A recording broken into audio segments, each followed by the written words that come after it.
예, 반갑습니다. 오늘 첫 번째 수업으로 이렇게 여러분을 만나게 되었고요. 어, 바쁘신데, 이제 저녁 때 이렇게 또 오시느라고 수고 많으셨고, 사실 저희가 이제 코로나 때문에 대면 수업을 저는 이 강의에서는 이제 처음으로 이제 하는 겁니다. 지금까지는 이제 줌을 이용해서 이제 비대면으로 했는데요. 어, 뭐, 비대면 강의가 좀 편한 것도 있고, 저한테는 좀 어렵긴 하지만, 근데 이제 학생들한테는 이제 좀 편한 것도 있고, 또 움직이지 않아도 되니까는, 좋은 점도 있긴 한데, 그래도 이제 저희가 코로나로 인한 제약도 다 이제 사라지고, 그래서 이제 이렇게 대면으로 또 이제 수업을 할 수 있게 되었습니다. 어, 오늘은 사실 저희 이 과목이 이제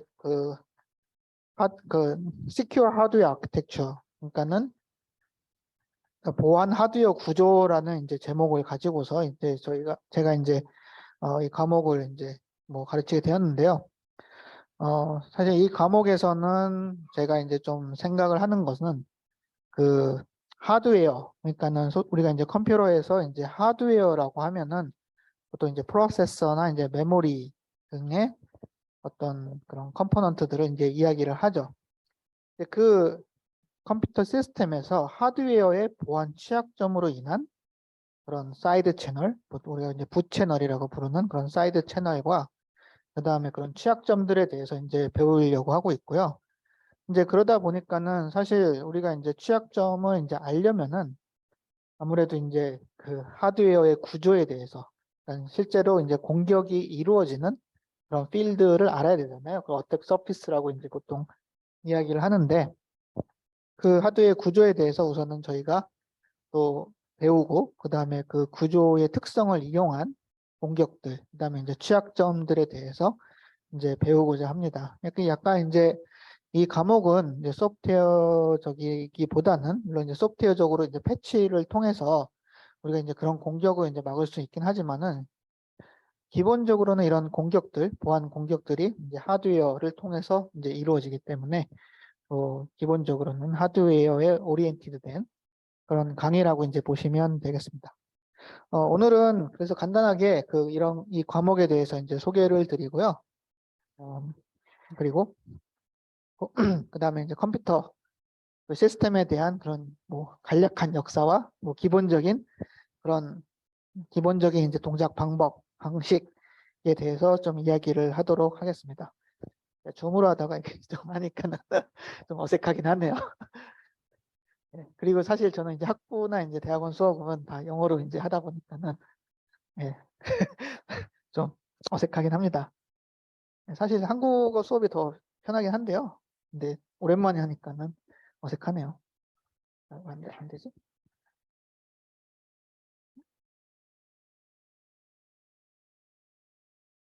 음,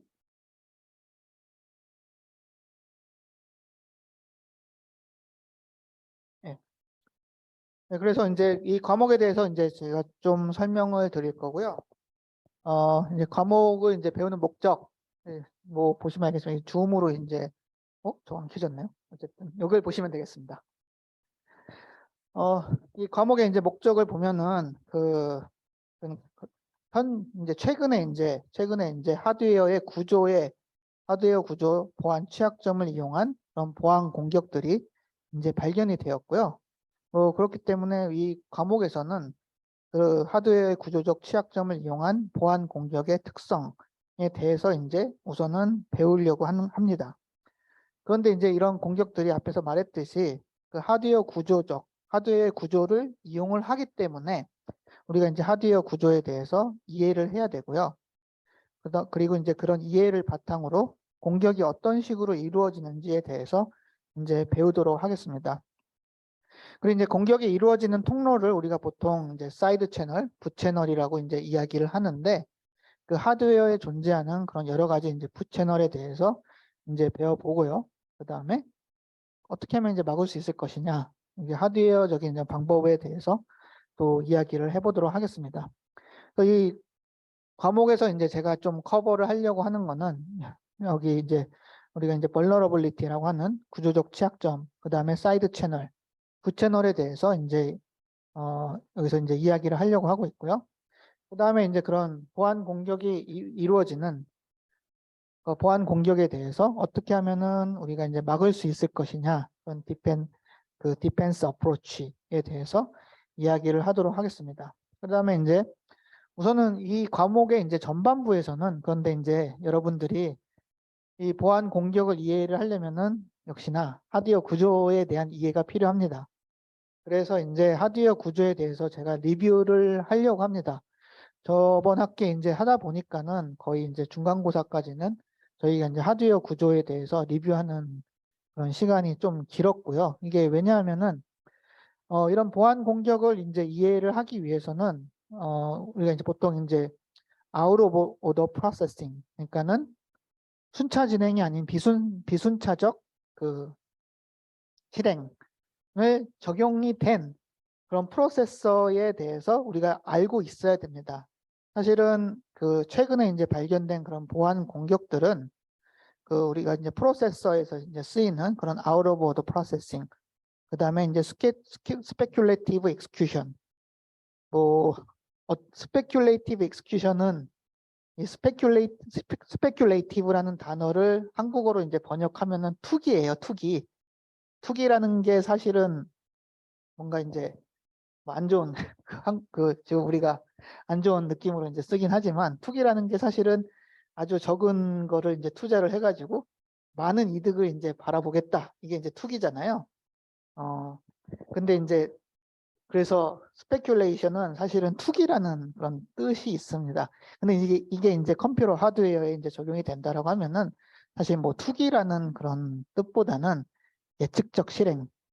그러니까 우리가 이제 미래를 알지 못하지만은, 그러니까는 컴퓨터에서 어떻게 동작할지 알지 못하지만은 그냥 이제 프레딕션을 통해서 어떤 방식으로 이제 동작을 할 거다.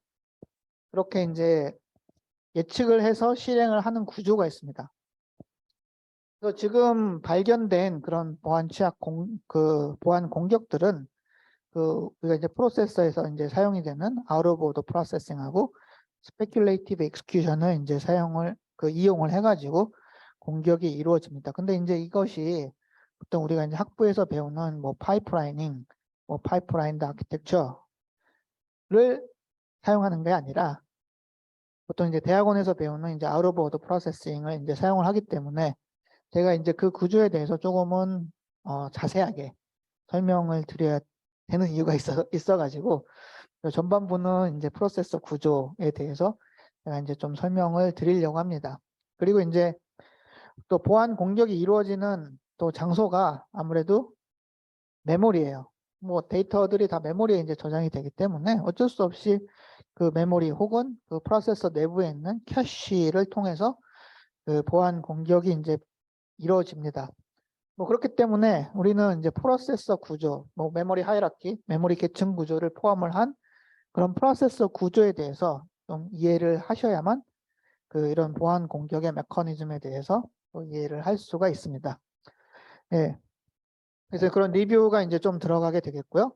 그 다음에 이제 가장 유명한 그 하드웨어 구조적 그 결함을 이용한 보안 공격이 이제 스펙터랑 멜트다운이 어떻게 이제 이루어지는지에 대해서 그런 메커니즘에 대해서 제가 이제 설명을 드릴 거고요. 그리고 이제 메모리 시스템.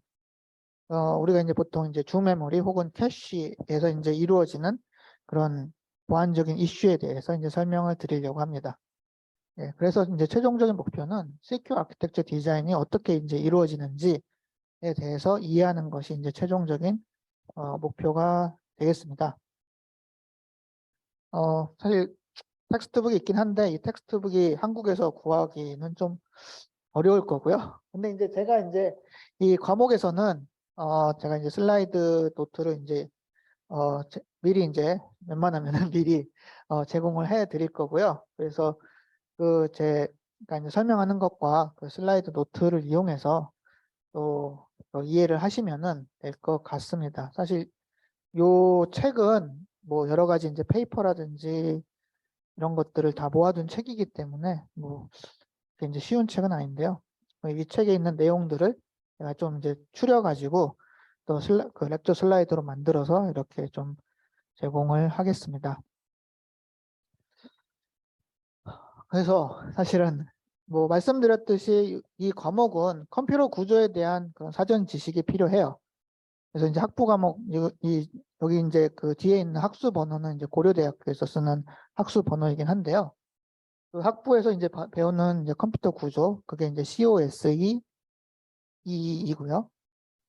그리고 또 이제 대학원에서 배우는 이제 컴퓨터 아키텍처, 컴퓨터 구조 과목인 AAA 514 그 과목에 대해서 사실은 사전 지식이 있어야지 좀 이해할 수 있는 그런 내용이긴 합니다. 그렇기 때문에 제가 이제 이 과목에서 이런 컴퓨터 구조의 그런 지식에 대해서 좀 조금은 디테일하게 그렇게 이제 설명을 드릴 거고요.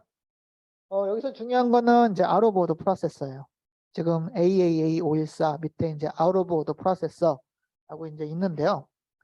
요거를 좀 이해를 하셔야지만이 우리가 이제 보안 공격에 대해서 스펙터나 이제 멜트다운 그 보안 공격에 대해서 이해를 하기가 좀 쉬우실 것 같습니다. 그다음에 이제 C 랭귀지를 이해하면 좋다라고 했는데 요거는 뭐 그 POC라고 이 보안 공격이 이루어지는 것을 이제 보여주는 코드가 있습니다. Proof of Concept라고 하는데 그 POC 코드가 이제 C로 돼 있어서 뭐 그런 거고요. 사실은 별 필요는 없습니다. 네, 그거는 뭐 저에 대한 설명이고요. 예, 저는 뭐 기본적으로는 이제 컴퓨터 구조를 전공을 했고요. 그 다음에 뭐 여기 밑에 있는 그런 뭐 프로세서 구조라든지 메모리 스토리지 시스템에 대해서 연구를 하고 있습니다. 그 다음에 이제 우리 이 코र्스를 위해서 우리는 이제 그 블랙보드를 이제 사용할 거고요. 뭐 다 아시겠지만 제가 블랙보드에 렉처 슬라이드를 이제 올렸습니다.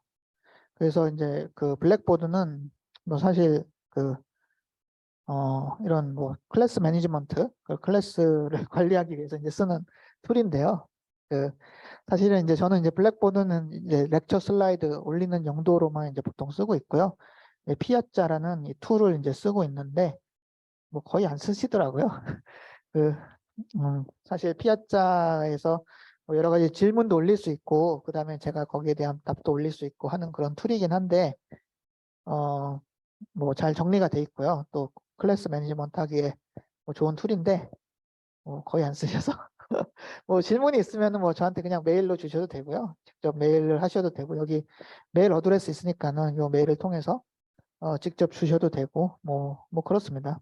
뭐 어쨌든 피아자에 이제 가입을 하시려면은 뭐 액세스 코드가 필요한데 요 링크를 통해서 피아자를 접속하실 수 있고 뭐 액세스 코드는 멜트다운 이렇게 이제 좀 정했습니다. 뭐 이런 식으로 이제 되고요. 피아자는 보면은 이거는 이제 학부 과목 피아자인데 학생들이 이제 질문 올리면은 거기에 대한 이제 답변을 올리는 그런 모습을 보여드리고 있고요. 뭐 스케줄은 이런 식으로 이제 제가 예상을 하고 있습니다. 뭐 보시면 아시겠지만은 앞부분 전반부는 거의 프로세스 아키텍처 리뷰 부분이 많이 차지를 하고 있어요.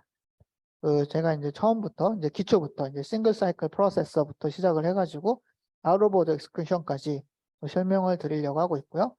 그 다음에 이제 메모리 하이라키, 메모리 계층 구조에서는 캐시와 버추얼 메모리에 대해서 이제 설명을 드리려고 합니다. 이게 왜냐하면은 어쩔 수 없이 그 하드웨어의 그런 부채널이 얘네들을 통해서 생성이 되기 때문이에요. 그러니까 얘네들을 통해서 공격이 이루어지고 사이드 채널은 또 메모리 하이라키라든지 뭐 캐시, 버추얼 메모리를 통해서 뭐 이루어지기 때문에 뭐 이 부분을 이 부분이 이제 어떻게 동작하는지를 아셔야지만이 그런 보안 공격에 대해서 뭐 이해를 할 수가 있습니다. 그 다음에 미드텀, 중간고사는 이때 이제 보게 되겠고요. 그 뒤에는 이제 그런 보안 공격에 대해서 설명을 드리려고 합니다.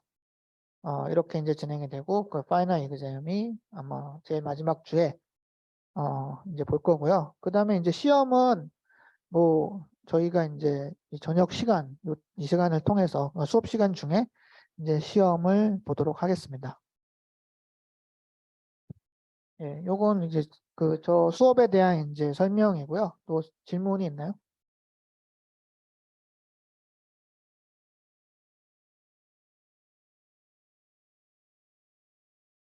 그래요? 아, 그런가요? 뭐 그렇긴 한데 저희가 이제 수업 시간에 보다 보니까는 뭐 사실 별 영향은 없지 않을까라는 생각이 있고요. 제가 좀 다를 수가 있나? 뭐 그건 제가 확인을 해보겠습니다. 근데 이제 저희가 뭐 중간고사는 사실 아무 때나 봐도 되기 때문에 예, 수업 시간에 이제 보는 거니까 뭐 이렇게 사실은 그 앞에 이제 전반부에 이제 프로세서 구조, 그다음에 메모리 계층 구조에 대한 설명이 끝난 다음에 중간고사를 보는 것으로 이제 계획을 하고 있고, 요건 이제 플랜이기 때문에 뭐 그렇게 알아두시면 될 것 같고요. 그리고 이제 사실은 뭐 보시면 아시겠지만은 제가 이제 사실 줌으로 이제 녹화를 하고 있습니다. 제 강좌를 녹화를 하고 있고, 왜냐면은 사실은 제가 이제 비대면 수업을 하면서 줌을 통해서 이제 뭐 수업을 했고요. 그 다음에 어차피 줌이 다 녹화 기능이 있기 때문에 녹화를 한 다음에 그걸 인코딩해서 다 유튜브에 올려놓긴 했어요. 그래서 사실 찾아보면은 그 전에 수업한 내용이 다 있을 거긴 합니다. 어쨌든 뭐 이번 학기도 뭐 물론 이제 저희가 이제 기본적으로 이제 대면 수업을 하긴 하지만 또 뭐 출장이라든지 아니면은 뭐 혹시나 코로나에 걸리셔서 또 못 나오실 수도 있기 때문에 뭐 줌을 뭐 그 사태를 이제 대비를 해가지고 뭐 줌을 통해서 이제 녹화를 하고 있긴 합니다. 그다음에 뭐 실시간으로도 이제 뭐 가고 있긴 하는 거죠. 아무도 안 보고 있긴 하지만 예, 뭐 그렇게 이제 좀 진행을 할 거고요. 혹시나 이제 뭐 코로나에 걸려서 이제 못 나오신다든지 아니면은 뭐이 수업에 이제 오실 수 없는 그런 사정이 있으시면은 뭐 저한테 이제 알려주시면은 제가 이제 줌 링크를 보내드리도록 하겠습니다. 아니면 뭐 나중에 유튜브로 보셔도 되는데 어쨌든 이거 출석도 이제 좀 체크를 해야 되기 때문에 좀 줌을 통해서 실시간으로 이제 들으시면 좋을 것 같고요. 예, 그렇습니다. 예, 다른 질문은 없나요? 어, 제가 예, 좀 불러야 될 것 같고요.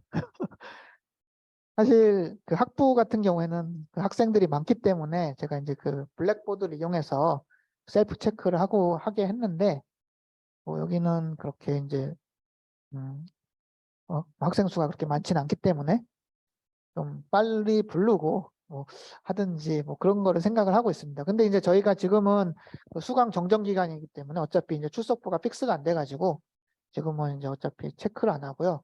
나중에 이제 수강 정정 기간이 이제 지난 다음에 출석부가 이제 파이널라이즈 픽스가 되고 그리고 이제 출석 체크를 하도록 하겠습니다. 그다음에 뭐 줌으로는 이제 레지스가는 들어오시려면 이제 등록을 하셔야 되는데 줌으로 이제 만약 들으신다면은 그걸로 이제 출석을 체크를 하도록 하겠습니다. 네? 뭐 다른 질문 있나요?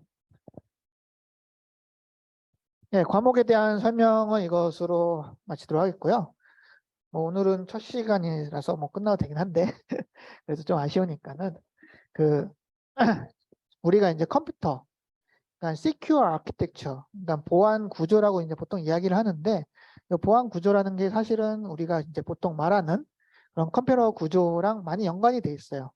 그래서 이제 컴퓨터 구조에 대한 아주 베이직한 그런 이야기로 이제 시작을 해가지고 왜 우리가 이제 컴퓨터 구조, 그 컴퓨터 시스템에서 보안 구조를 우리가 고려를 해야 되는지에 대해서 조금 이야기를 하도록 하겠습니다.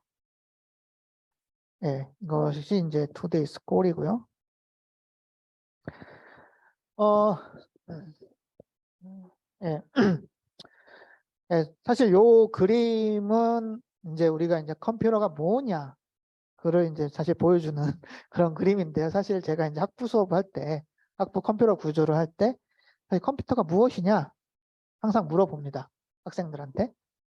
보통 우리가 이제 컴퓨터라고 이제 말을 하면은 보통 뭐 나이가 드신 분들은 뭐 이런 모습을 많이 상상을 하고 뭐 저도 이것까지는 경험하지는 못했지만 그래도 사실 이거랑 비슷한 그런 컴퓨터의 모습을 뭐 보면서 뭐 자라왔습니다. 보통 이제 우리가 이제 컴퓨터가 뭐냐 하고 물으면은 어떻게 대답을 하실 건가요?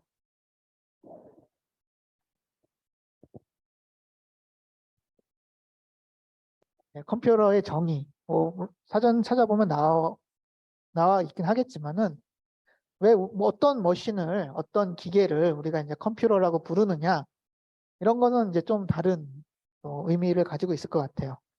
우리가 어떤 기계를 컴퓨터라고 부르느냐, 여러 가지 이제 생각이 있을 수 있는데 보통 이제 우리가 이제 외형만 이제 생각을 한다라고 하면은 보통 이런 모습을 뭐 이게 약간 옛날 컴퓨터긴 하지만 이런 모습을 가지고서 우리가 컴퓨터라고 좀 이제 부를 겁니다. 뭐 보시면 아시겠지만은 키보드 있고요. 그러니까 입력 장치가 있는 거죠. 그 다음에 이제 뭐 엄청나게 큰 옛날엔 컸으니까 이런 본체가 있고요. 우리가 이제 보통 데스크탑이라고 부르는 그런 케이스 안에 뭐 여러 가지 이제 칩이라든지 아니면은 이런 뭐 드라이브가 이제 요새는 드라이브 안 쓰죠. 어쨌든 그런 여러 가지 이제 칩이 이제 박혀 있는 그런 본체가 있을 거고요. 그 다음에 뭐 모니터. 사실은 우리가 이제 모니터 있으면 거의 컴퓨터라고 사람들이 많이 생각을 하는데 어쨌든 우리가 이제 뭔가 보여줄 수 있는 모니터가 있는 모습. 이거를 우리가 이제 보통은 뭐 컴퓨터라고 이야기를 뭐 할 수도 있고요. 하는 것 같습니다.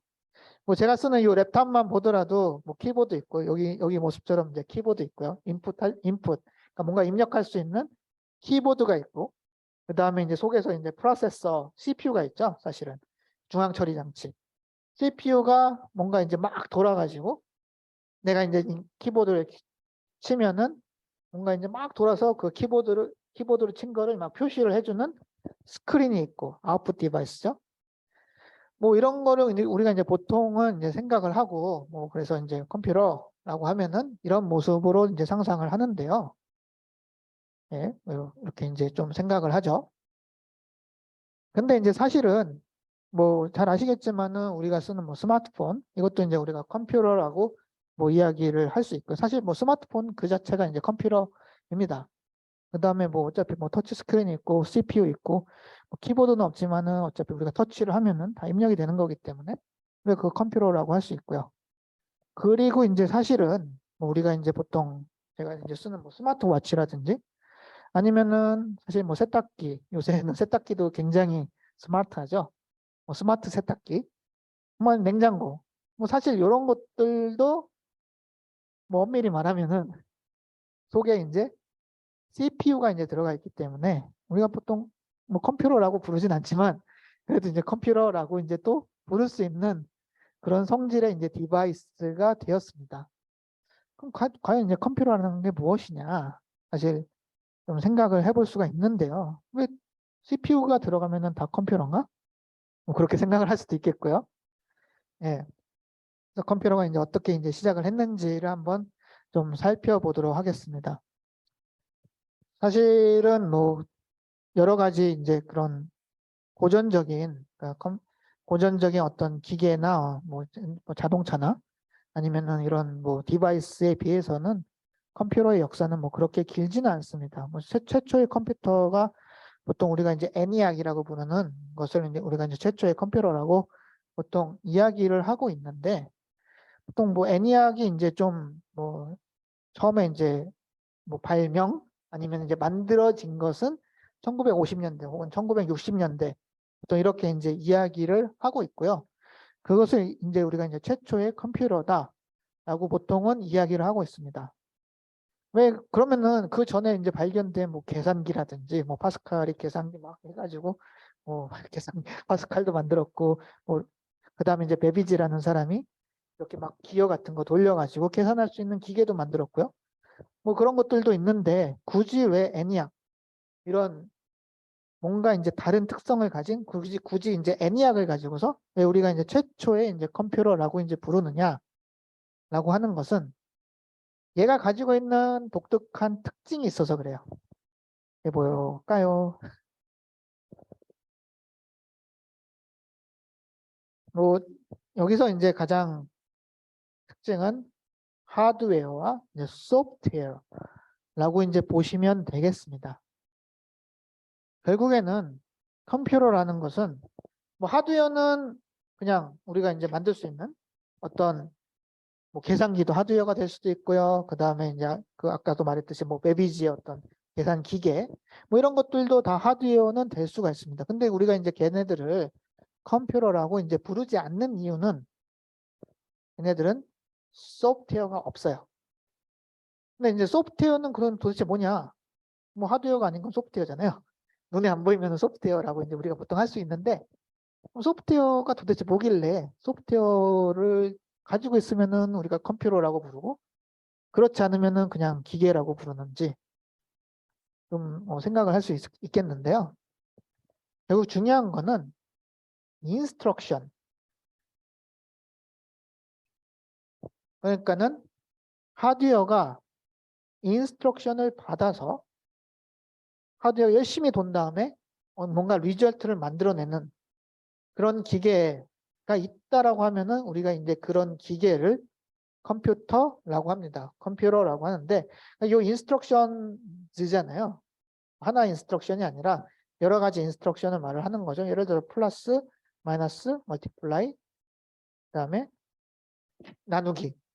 뭐 이런 것처럼 뭔가 정의된 요 인스트럭션. 그러니까 예를 들어서 뭐 옛날에는 이제 그 종이에다가 구멍을 뽕뽕뽕뽕 뚫어가지고 그 컴퓨터한테 이제 명령을 줬는데요. 결국에는 어떤 정의된 인스트럭션이 있어야 된다는 거죠. 뭐 예를 들어서 뭐 더하기를 하려면은 구멍을 뭐 4개를 연속으로 뚫어라. 아니면은 뭐 곱하기를 하려면은 구멍을 뭐 하나 뚫고 두 개는 안 뚫고 뭐 하나만 뚫어라. 이런 식으로 뭔가 인스트럭션을 이제 정의를 하고 그런 인스트럭션이 순차적으로 이제 입력이 될 때 그 인스트럭션에 맞게 결과를 만들어내는 기계를 우리가 이제 컴퓨터라고 이제 정의를 합니다. 그래서 이제 최초의 컴퓨터라는 것이 이제 애니악이라고 이제 이야기를 하고 있고요. 뭐 말씀드렸듯이 애니악은 우리가 뭐 이렇게 지금처럼 뭐 코딩을 한다든가 이런 거는 아니고 종이에다가 이제 구멍 뚫어가지고 이제 인스트럭션 주고서 거기에 맞는 답을 계산할 수 있게 이제 만든 그런 기계라고 이제 볼 수가 있겠고요. 이게 뭐 지금 보시면 알겠지만 굉장히 덩치도 크고 뭐 느리고 뭐 무겁고 뭐 그런 기계라고 이제 생각하시면 되겠습니다. 근데 이제 이거를 이제 소프트웨어랑 하드웨어가 있다. 이거를 이제 우리가 이제 컴퓨터라고 이제 정의를 했는데 이 애니악의 모습은 지금 우리가 쓰는 현대적인 컴퓨터의 모습하고는 약간 달라요. 이게 뭐가 다를까요? 소프트웨어가 있긴 한데 일단 펀치 카드죠. 소프트웨어가 있긴 한데 이 소프트웨어는 그러니까 하드웨어가 이해를 할 수 있는 명령어, 인스트럭션은 하드웨어에 따라서 다 달라집니다. 그러니까 이게 무슨 말이냐고 하냐면 뭐 애니악도 있고 뭐 다른 컴퓨터들도 있겠죠. 애니악 뭐 엄청 크니까 뭐 하나밖에 없을 테고 또 막 열심히 그 머신을 만들어 가지고 또 다른 컴퓨터를 만들었어요. 근데 이 컴퓨터는 애니악에서 실행되는 그 펀치 카드는 이해를 못 해요. 그러니까는 이게 뭐냐? 하드웨어마다 컴퓨터의 그런 하드웨어마다 이해를 할 수 있는 인스트럭션이 다 다릅니다. 이게 뭐 그러니까는 이게 문제가 뭐냐? 우리가 요새는 막 뭐 C든 뭐 파이썬이든 뭐 코드를 이제 짜가지고 얘를 아무 컴퓨터에서나 실행을 시킬 수가 있잖아요. 그 말은 사실은 이 컴퓨터의 하드웨어는 다르지만은 우리가 이제 그 소프트웨어를 컴파일을 해가지고 명령어 세트를 만들어 놓으면은 이 명령어 세트는 동일하게 컴퓨터가 이해를 한다라는 겁니다. 옛날엔 그렇지 않았어요. 하드웨어가 다르면은 그 인스트럭션도 다 다르고요. 그렇기 때문에 한 군데에서 이제 만든 그런 프로그램은 다른 데서는 이제 실행이 안 돼요. 이거는 이제 우리가 진짜 컴퓨터라고 부르기 좀 어려운 그런 특성을 가지고 있는데요. 뭐 지금은 여기 써 있듯이 지금은 뭐 상상할 수조차도 없는 그런 컴퓨터라고 이제 이야기를 할 수 있겠습니다. 사실은 옛날에 이런 기계들을 우리가 이제 컴퓨터라고 이제 부르긴 했지만 실제적으로 우리가 이제 지금 현재로 이해하는 그런 컴퓨터의 모습은 아니었어요. 왜냐하면 하드웨어가 다르면은 실행이 안 되기 때문에. 그래서 이제 보통 우리가 이제 보통 생각하는 그런 가장 현대적인 모습의 컴퓨터, 가장 현대적인 모습의 컴퓨터와 비슷한 컴퓨터는 IBM 시스템 360이라고 보통 이야기를 합니다. 그럼 IBM 시스템 360은 뭐 때문에 우리가 지금 쓰는 컴퓨터랑 비슷한 컴퓨터라고 얘기를 하느냐? 여기서 이제 가장 특징적인 것은 ISA, Instruction Set Architecture라고 부르는 ISA를 IBM 시스템 360은 정의를 했어요. 그 다음에 IBM이 이제 다른 머신들을 이제 여러 개를 만들 텐데, 이 머신은 IBM 시스템 360 ISA를 지원해. 라고 이제 정의를 했다라고 하면은 똑같은 코드는 뭐 머신 A에서 실행이 되든 머신 B에서 실행이 되든 동일한 결과를 만들어내야 됩니다. 그러니까는 여기 보면 컴퓨터 아키텍처 1.0이라고 이야기를 했잖아요. 뭐 제 표현은 아닌데 이때부터 우리가 보통 생각하는 모던, 현대적인 개념의 컴퓨터가 등장을 했다라고 이야기를 하고 있습니다. 이제 그러니까 보통 우리가 배울 때 뭐 최초의 컴퓨터는 ENIAC이다 이렇게 얘기를 하지만 ENIAC의 모습은 사실 보통 우리가 쓰는 그런 모습의 컴퓨터랑은 좀 약간 다른, 아주 많이 다른 사실은 그런 모습을 가지고 있고요.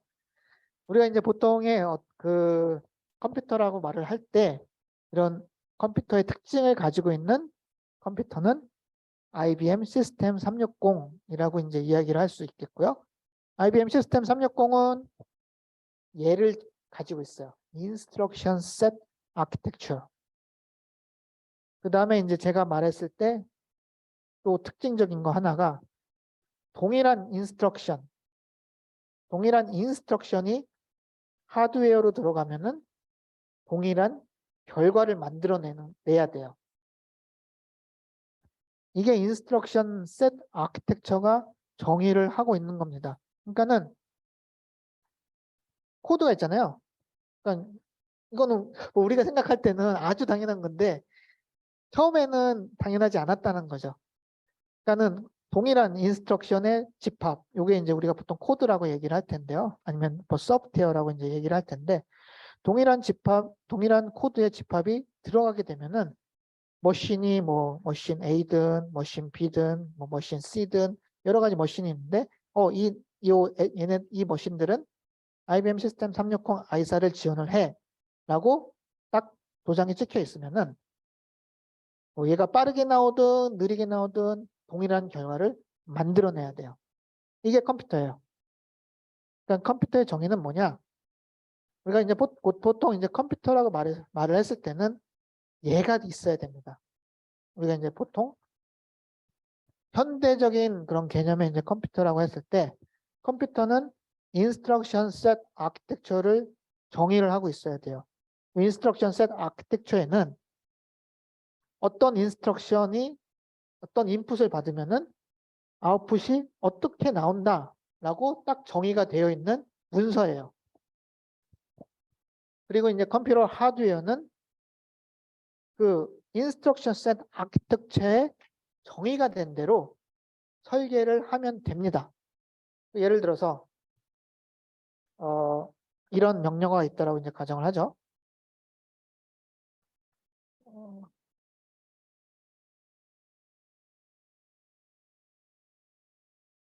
예를 들어서 add R1, R2, R3 이게 이제 레지스터 넘버라고 이제 보통 생각하시면 되는데 이런 명령어가 이제 들어간다 했을 때 인스트럭션 셋 아키텍처는 그렇다면은 R1는 R2 플러스 R3의 값을 가져야 된다라고 정의를 해놔요.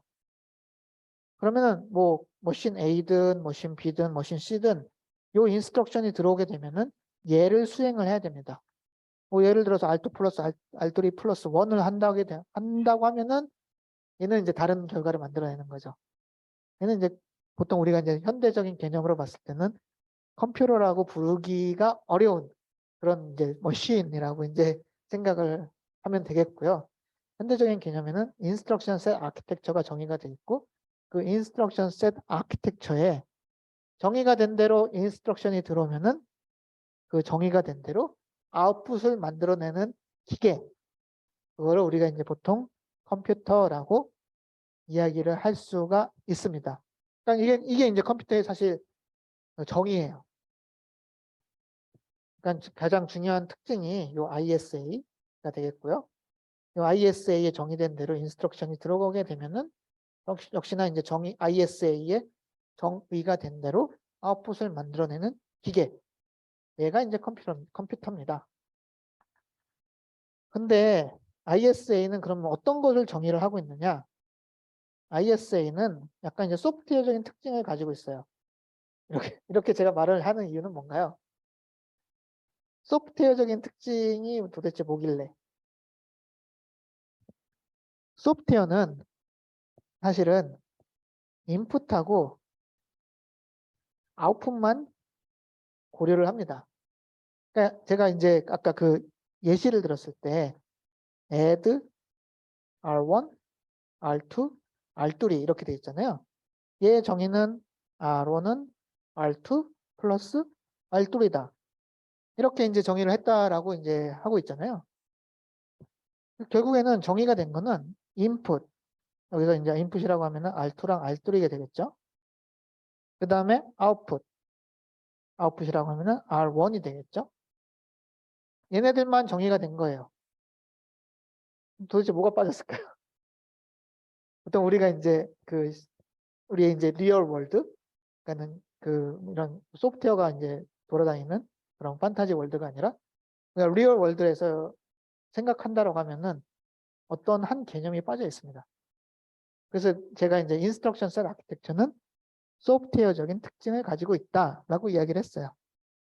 그 리얼 월드는 도대체 그러면 어떤 특징을 가지고 있느냐? 리얼 월드에서는 시간이라는 개념이 존재를 합니다. 그러니까 인스트럭션 셋 아키텍처 이게 굉장히 중요한 특징인데요. 인스트럭션 셋 아키텍처는 시간이라는 개념을 정의를 해놓지 않아요. 이게 무슨 말이냐? R1이 계산이 되는데, 그러니까 R1, R2 플러스 R3를 해가지고 R1이 나올 거예요. R1이 나오는데 얘가 뭐 1초 만에 나오든 아니면 1시간이 걸려서 나오든 인스트럭션 셋 아키텍처는 정의를 해놓지 않습니다. 사실은 소프트웨어도 마찬가지예요. 소프트웨어를 우리가 돌렸을 때 얘가 이제 빨리 나올지 늦게 나올지 사실 우리는 알지 못하잖아요. 그냥 결과만 만들어낼 뿐이지. 물론 이제 느리게 나오면 사람들이 아무도 안 사겠지만 그래도 그럼에도 불구하고 소프트웨어 우리가 코딩을 할 때 얘가 빨리 나올지 늦게 나올지 우리가 고려를 하면서 코딩을 하지는 않습니다. 우리는 소프트웨어 짤 때는 시간이라는 개념을 고민을 하지 않아요. 근데 이제 하드웨어, 그러니까 우리가 이제 하드웨어 같은 경우는 리얼 월드에서 돌잖아요. 사람들이 이제 써야 되니까. 그러니까 하드웨어는 사실은 이 시간이라는 개념이 존재를 합니다. 그러니까 R1이 이제 계산이 되는데 R1은 뭐 1초 만에 나오든 1시간에 나오든 얘는 이제 상관이 없다라고 했지만 뭐 사람들의 입장에서는 아주 빨리 나와야겠죠. 얘가 뭐 1시간 걸려서 나온다라고 하면 아무도 그 컴퓨터는 사지를 않을 겁니다. 너무 느리니까 우리는 빠른 컴퓨터를 원하잖아요. 그래서 인스트럭션 셋 아키텍처가 정의되어 있고 거기에 따라서 결과를 만들어내는 기계가 컴퓨터이긴 한데 실제적으로 우리가 이제 컴퓨터를 만들 때에는 델타 T, 시간이라는 개념을 고려를 해서 만들어야 돼요. 그거에 대해서 이제 정의가 된 것이 보통 우리가 말하는 마이크로 아키텍처. 아키텍처는 사실은 전통적으로는 인스트럭션 셋 아키텍처를 말을 합니다.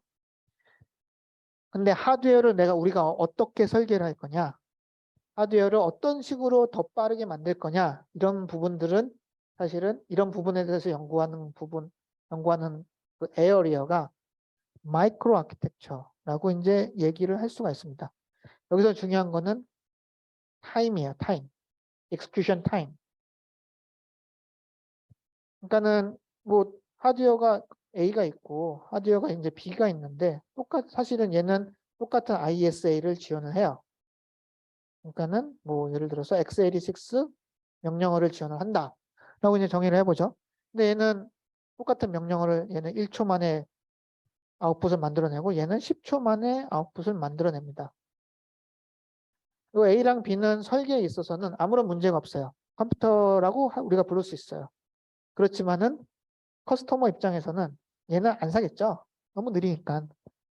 그래서 어떻게 하면은 빠르게 컴퓨터를 만들 것이냐. 그러니까는 어떻게 하면은 빠르게 동작하는 하이 퍼포먼스 컴퓨터를 만들 것이냐에 대해서 고려를 하는 것이 이 마이크로 아키텍처 부분입니다. 예. 그래서 사실은 우리가 이제 하드웨어, 소프트웨어는 아까 말씀드렸듯이 T라는 개념이 없어요. 시간이라는 개념이 없기 때문에 뭐 사실 그냥 열심히 아주 편하게 그냥 짜면 되는 거긴 하지만 하드웨어는 결국 T라는 그 시간이라는 그 실행 시간을 줄여야 되기 때문에 굉장히 많은 테크닉들이 들어가 있습니다. 물론 이제 소프트웨어도 많은 테크닉들이 들어가 있죠. 뭐 소프트웨어가 뭐 짜기 쉽다라는 그런 말은 아닌데요. 뭐 그냥 뭐 그러니까 소프트웨어가 이제 뭐 더마다 그런 건 아니고요. 그렇지만은 이제 그 차이가 있다라고 하면은 그 하드웨어는 시간이라는 개념이 우리가 있고요. 그 시간을 줄이기 위해서 굉장히 많은 테크닉들이 들어가 있습니다.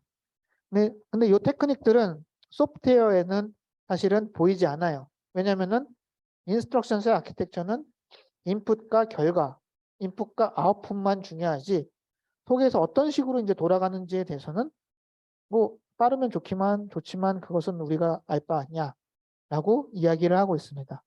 또 빠르게 만드는 부분들은 그러면은 우리가 이제 어떤 식을 하든지 뭐 빠르게만 나오면 되겠네라고 하드웨어를 설계를 하면 돼요.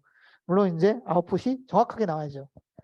뭐 정의가 된 대로 나오지 않는다라고 하면 그 컴퓨터는 쓸 수가 없는 거고요. 결국 정의가 된 대로 아웃풋이 정확하게 나오긴 하지만 빠르게 나와야 되겠다. 그렇게 해서 아키텍처적으로, 그러니까 하드웨어적으로는 여러 가지 테크닉들을 컴퓨터 안에 넣어놨습니다.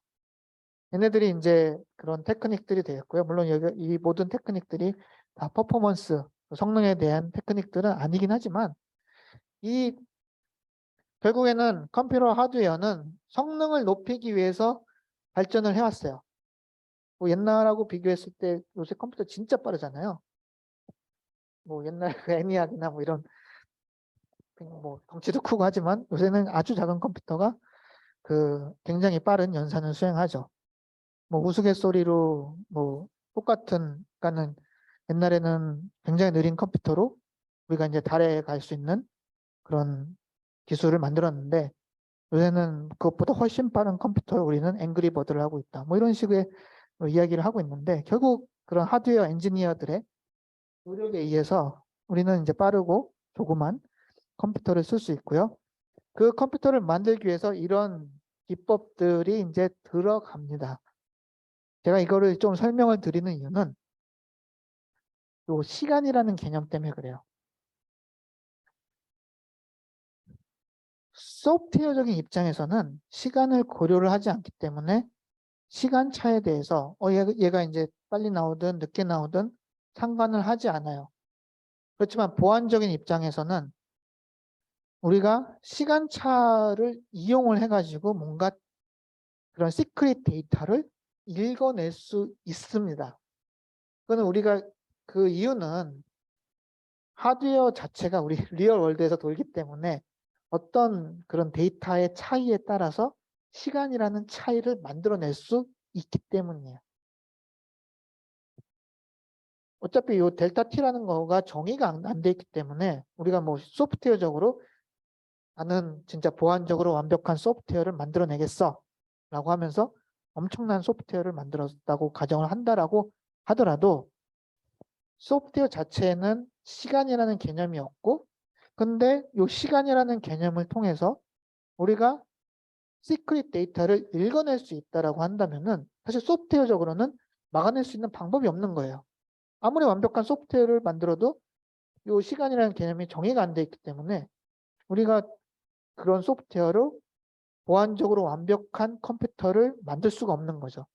결국에는 그렇다고 한다라고 하면은 결국에 보안적으로 좀 더 완벽한, 뭐 아주 완벽한 컴퓨터는 없겠죠. 항상 보안은 뚫리게 마련이니까.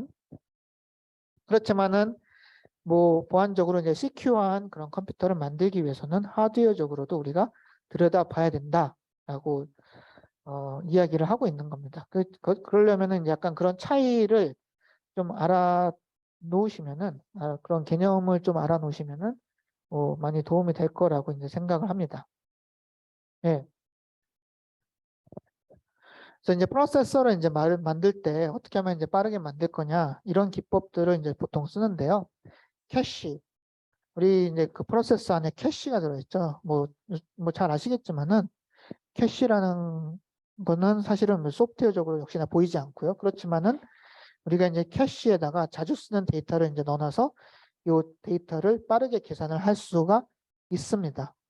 소프트웨어적인 게 아니에요. 얘는 소프트웨어는 캐시를 바꾸지 못, 캐시 안에 있는 내용들을 바꿀 수가 없어요. 하드웨어가 알아서 다 매니지를 하는 거지.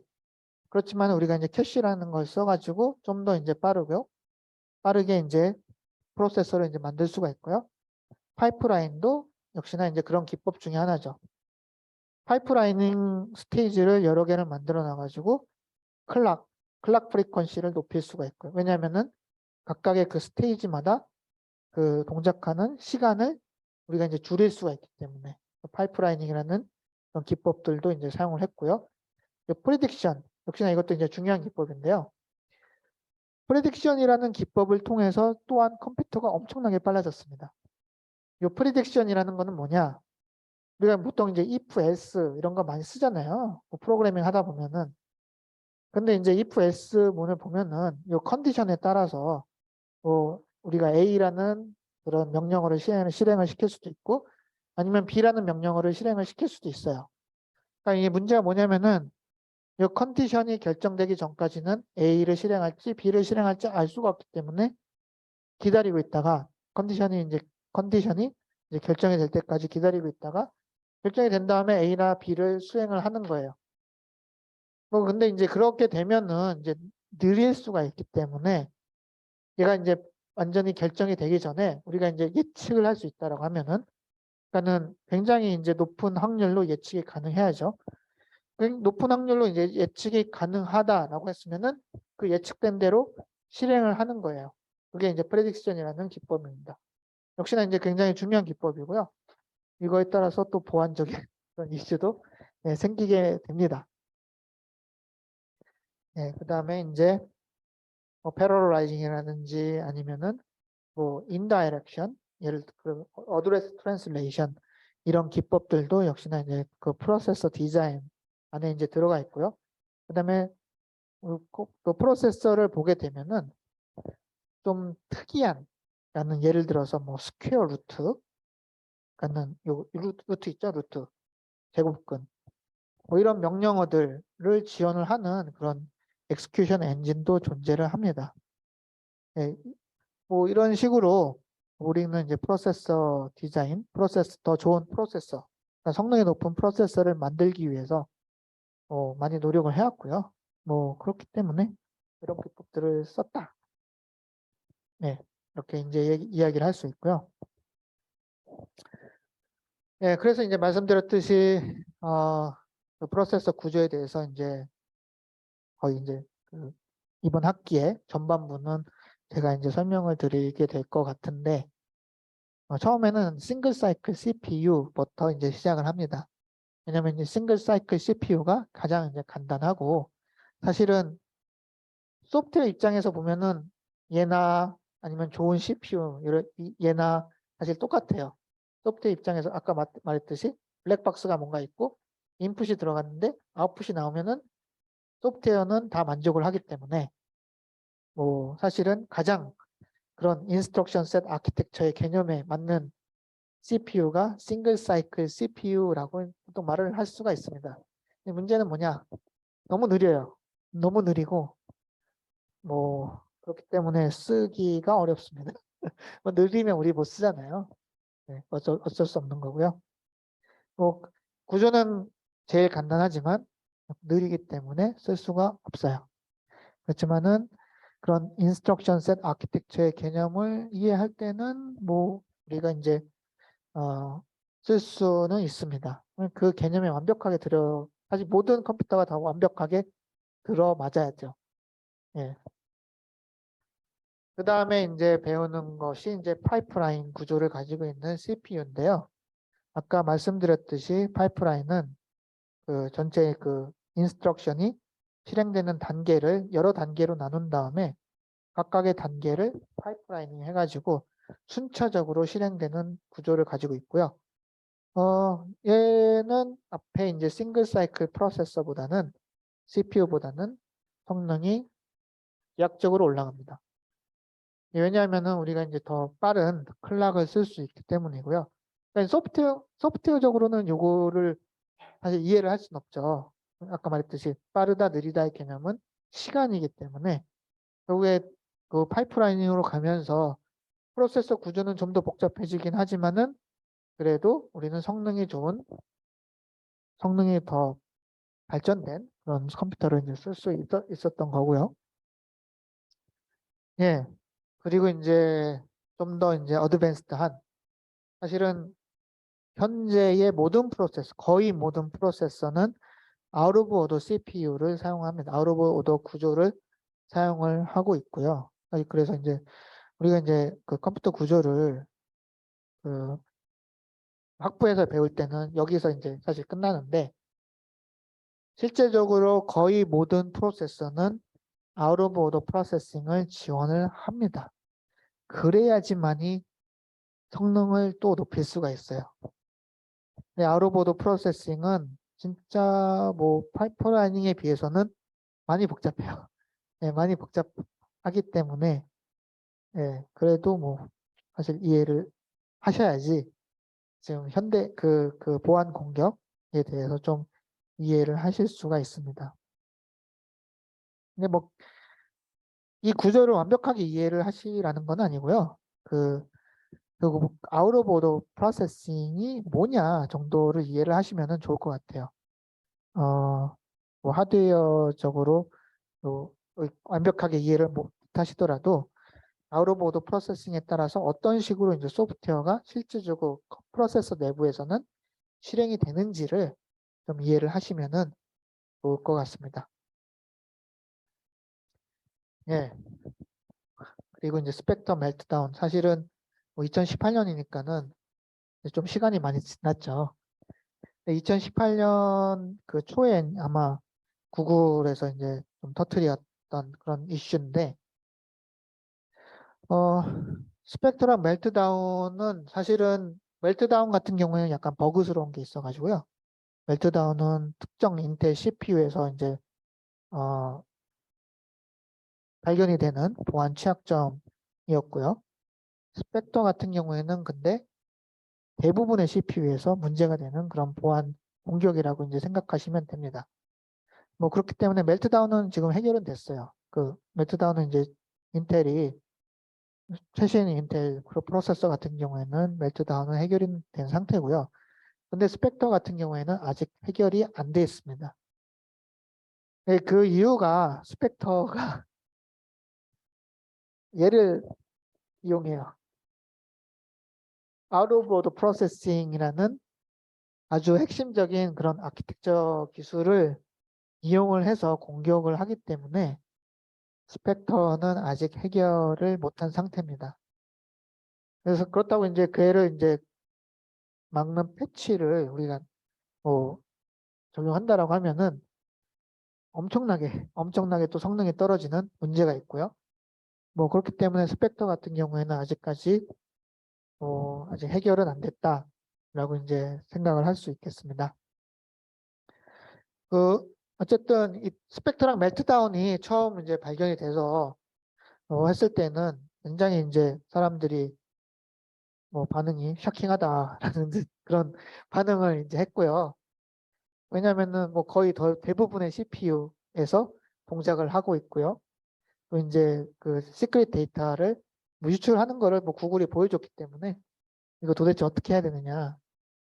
이게 왜냐하면은 요새 다 클라우드잖아요. 클라우드에 다 우리 데이터 저장돼 있는데 그 말은 사실 클라우드에 접근을 하면 누군가 이제 접근을 해서 우리 데이터를 다 가져갈 수 있다라는 거예요. 뭐 이게 뭐 클라우드라는 건 다 연결이 된 그런 컴퓨터이기 때문에. 근데 이제 만약 프로세서의 스펙터 취약점을 이용해서 그런 시크릿 데이터를 가지고 갈 수 있다라고 하면은 사실은 그 보안적으로 취약점이기 때문에 얘를 어떻게 이제 처리를 해야 되느냐. 뭐 여러 가지 이제 그 말과 그 뭘까 샤킹하다 뭐 그런 식으로 이제 좀 사람들이 많이 뭐 이야기를 했던 것으로 기억을 합니다. 특히나 이제 아키텍처 연구를 하는 사람들은 이 스펙터라는 것이 이제 가장 핵심적인 그런 아키텍처 기술을 이용을 하고 있기 때문에 이를 이제 어떻게 막을 것이냐에 대해서 계속해서 이제 연구를 하고 있고요. 처음에는 굉장히 또 이제 우리가 이제 이걸 또 어떻게 막아야 되느냐로 많이 토의를 하고 또 그랬던 기억이 납니다. 네, 어쨌든 문제는 우리가 이제 하드웨어를 설계를 할 때 시큐리티를 고려한 설계는 하지 않았어요. 지금까지. 왜냐면은 가장 최우선의 골은 하드웨어를 설계를 할 때 최우선의 골은 시간을 줄인다. 그러니까 델타 T. 인스트럭션이 이게 실행이 될 때 인스트럭션이 실행이 되는 시간을 줄이기 위해서 우리가 진짜 노력을 많이 해왔습니다. 그래서 빠른 컴퓨터가 나온 거고요. 그 다음에 또 하나의 그 노력은 전기를 조금 쓰는 거. 그래서 이제 우리가 이제 모바일 컴퓨터, 뭐 스마트폰을 쓸 수 있는 거고요. 그런 식으로 이제 많이 노력을 해왔는데 시큐리티를 고려를 한 설계는 그렇게 많이 하지 않았어요.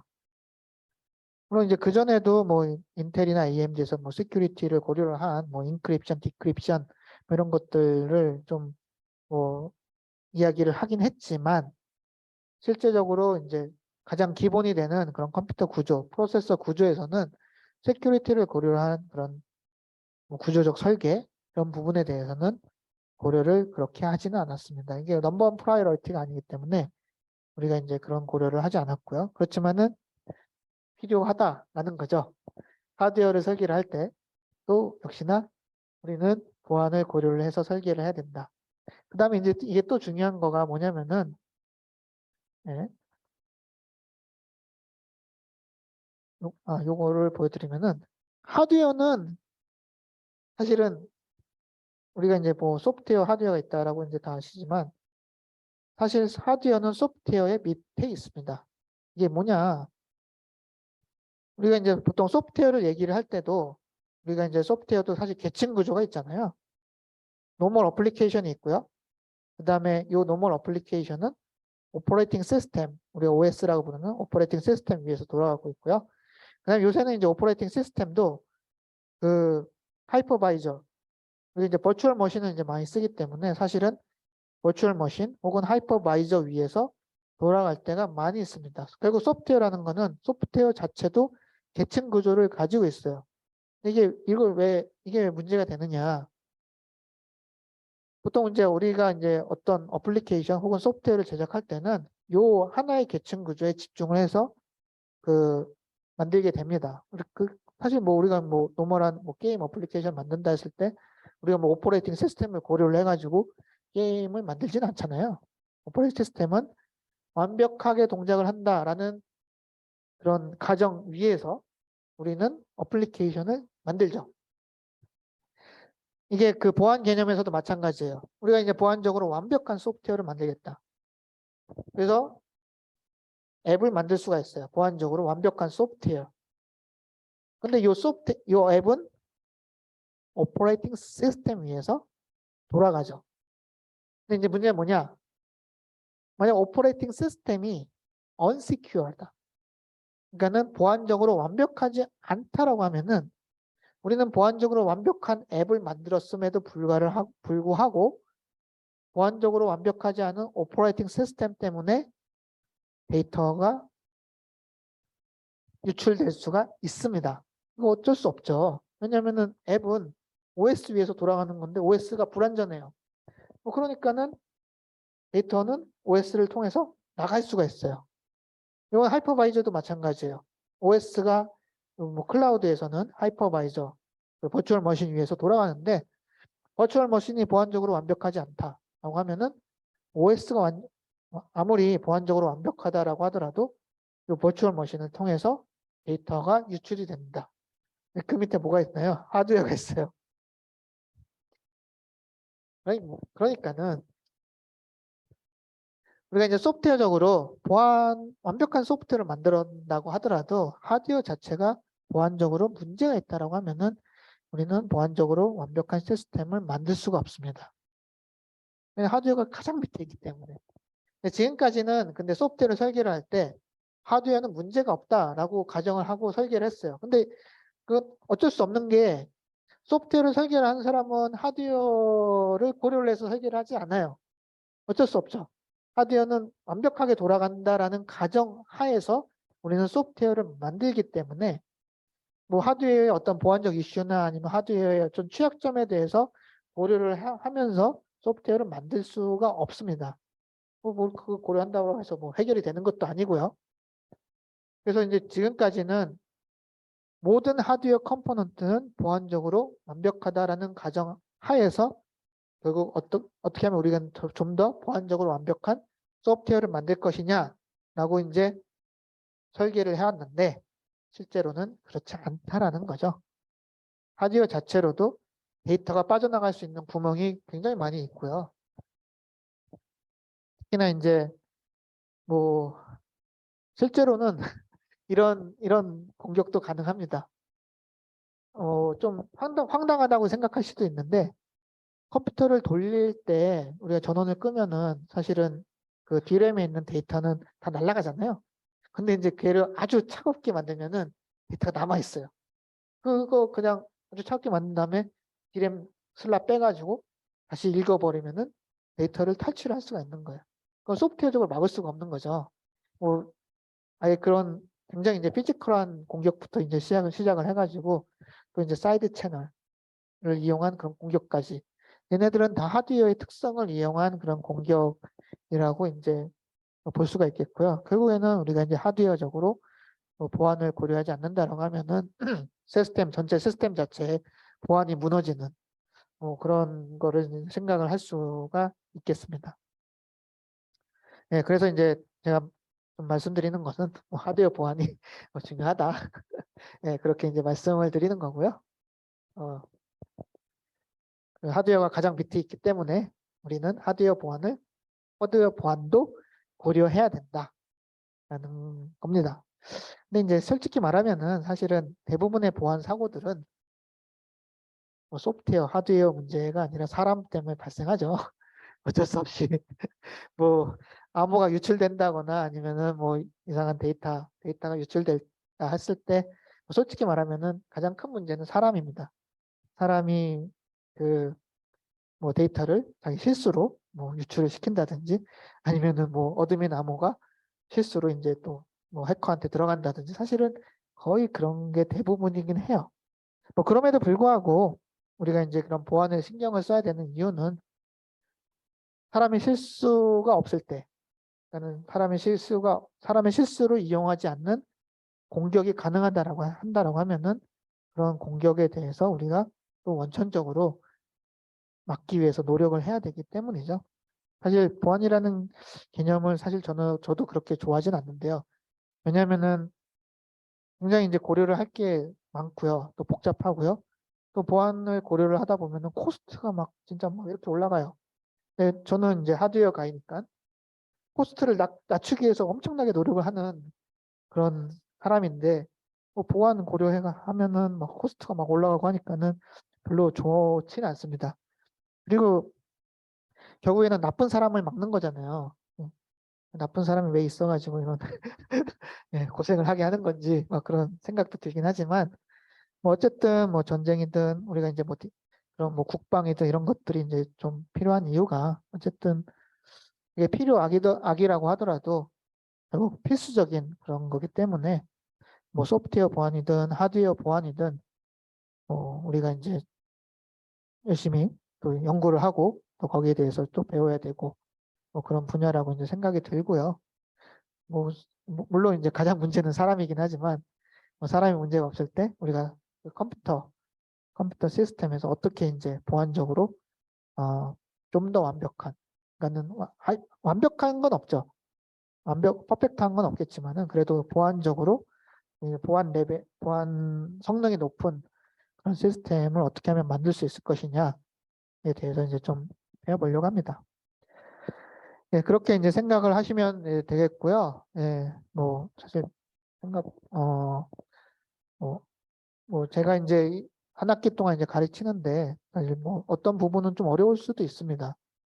뭐 그리고 이제 소프트웨어를 이제 많이 좀 다뤄보신 분이라고 하면은 하드웨어가 좀 많이 등장하기 때문에 좀 어려울 수도 있긴 한데요. 그래도 이제 이런 이슈들에 대해서 좀 알고 뭐 상식적으로도 좀 도움은 될 거라고 생각을 합니다. 예, 그래서 이 과목을 통해서 많이 도움이 되면 좋을 것 같습니다. 예.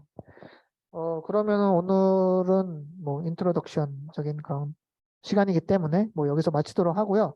혹시 뭐 질문 있으신가요? 예, 질문이 없으면은 뭐 이것으로 마치도록 하겠습니다. 예, 수고하셨습니다.